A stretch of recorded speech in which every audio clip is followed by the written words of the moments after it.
So, today we're diving into this incredible true story about William O. Douglas. Now, you might know him as the longest serving Supreme Court justice in U.S. history. But way before all that, he fought this really personal, lifelong battle against a single, overpowering fear. A fear that almost killed him, and then threatened to just take over his entire life. This is his story of conquering deep water. This is the huge takeaway that Douglas came to after everything he went through. It's a heavy thought, right? The idea that the real enemy isn't the end itself, but the absolute terror we feel when we're just thinking about it. And that's what makes his story so unbelievably powerful. He didn't just come up with this idea in a book, he lived it. He actually faced the sensation of dying, and he faced that terror that comes right before it. To really understand the main incident, the big one, we've actually got to go back even further. See, Douglas's fear of water didn't just pop up out of nowhere. Its roots were planted way back when he was just a little kid. It all kicked off at a California beach when he was only 3 or 4 years old. A huge wave just knocks him flat, buries him under the water, and right there, that plants this deep seed of terror. So fast forward a few years, he's about 10, and he makes this really brave decision to face it head on at the local YMCA pool. And here's where you see this total disconnect. To his dad, it was no big deal, just something to laugh about. But for little Douglas, that feeling of the wave's incredible force was pure, genuine terror. It's a perfect example of how personal fear is and how easily it can be misunderstood by others.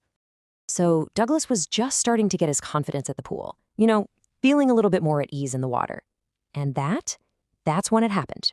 The misadventure that would turn his childhood fear into a full-blown, life-altering phobia. He was just waiting by the side of the pool, probably feeling a bit timid. And then in walks this kid. He describes him as a beautiful physical specimen with rippling muscles, the perfect picture of strength. That's about to be used in the worst way. With those words, just so casual, it's chilling. The older boy picks him up and just chucks him into the deep end of the pool. What he saw as a joke would end up having consequences that lasted for decades. Okay, so objectively, the water was 9 feet deep. On paper, that's just a number.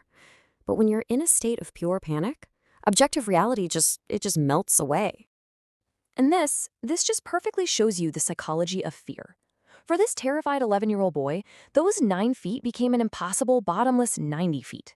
His perception was completely warped by the panic. What's amazing is that even as he was sinking, his mind was racing. He had this rational plan: hit the bottom, spring up like a cork, and paddle to safety. Simple, right? But the reality was a total nightmare. He came up way too slowly, his lungs felt like they were going to burst, and all he could see was this murky yellow water. These are his own words, and they get to the heart of it. This wasn't just being scared. This was a total loss of control, this primal terror that freezes you. It's a feeling so absolute that he says you can't possibly understand it unless you've been there yourself. And the physical toll was just immense. He says his legs were like dead weights, totally paralyzed. His throat was frozen shut, so he couldn't even scream. It was like every single part of his body was shutting down under the force of his own panic. And then something shifts. As he's sinking for that third and final time, the struggle just stops. The terror gets wiped out, and it's replaced by this quiet, almost drowsy peace. He gives in, he lets go, and he crosses into unconsciousness. The curtain of life, as he so powerfully puts it, just falls. He was saved, of course. The kid who threw him in just shrugged it off, saying he was only fooling, but the damage was done. The immediate danger was over, but a whole new, much longer battle was just getting started. And look, this wasn't some minor thing he just got over. This fear followed him for years, basically holding him captive. Simple things he should have enjoyed like fishing or canoeing, were completely stolen from him. Anytime he got near water, that icy horror would grab him and his legs would just lock up. His life was being defined and limited by this one awful memory. For years, he was completely trapped by this fear. But then, he made a choice.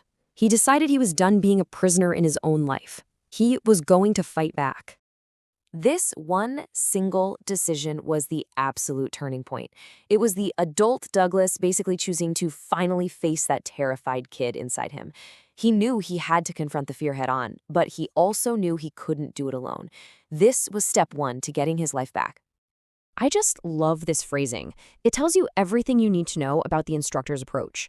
This wasn't just about learning strokes. No, this was about deconstructing the entire act of swimming and, even more importantly, deconstructing the fear itself, piece by tiny piece, to build a brand new, confident swimmer from the ground up. And here's exactly how he did it. It was slow, it was methodical. For 3 whole months, he just went back and forth on a rope and pulley system just until that initial wave of panic started to go away. Then, it was hundreds of reps of just breathing, exhaling underwater, inhaling above. After that, weeks of just kicking at the side of the pole until his legs finally obeyed him. Only then, when every piece was mastered, did they start putting it all together. So by April, the instructor was done. He tells Douglas, "Now you can swim." But for Douglas, the real work was just beginning. See, the true test wasn't if he could swim with an instructor there, it was whether he could face the water and his terror all by himself. And this is the ultimate question, isn't it? Had he truly conquered that deep, deep terror? Or had he just learned how to manage it? He said these tiny bits of the old panic would still pop up, and he knew he had to silence them for good. So what does he do? He designs his own final exams. First, swim the length of the pool, alone. Check. Then he really ups the stakes, a 2-mile swim across a lake in New Hampshire. And for the grand finale, he goes to Warm Lake, dives in, and swims from one shore to the other and back again. He said he shouted with joy, and the mountains echoed him back. He had finally, truly done it. And this brings us right back to where we started. Through all this, he came to a profound realization. He had felt both the sensation of dying and the absolute terror that the fear of it can create. And in doing that, he understood what Roosevelt meant when he said, "All we have to fear is fear itself." Douglas realized the prison was never the water, it was the fear. And by conquering it, he wasn't just free to swim, he was free to actually live. It kind of leaves us with a final thought, doesn't it? What prisons have our own fears built for us, and how do we even begin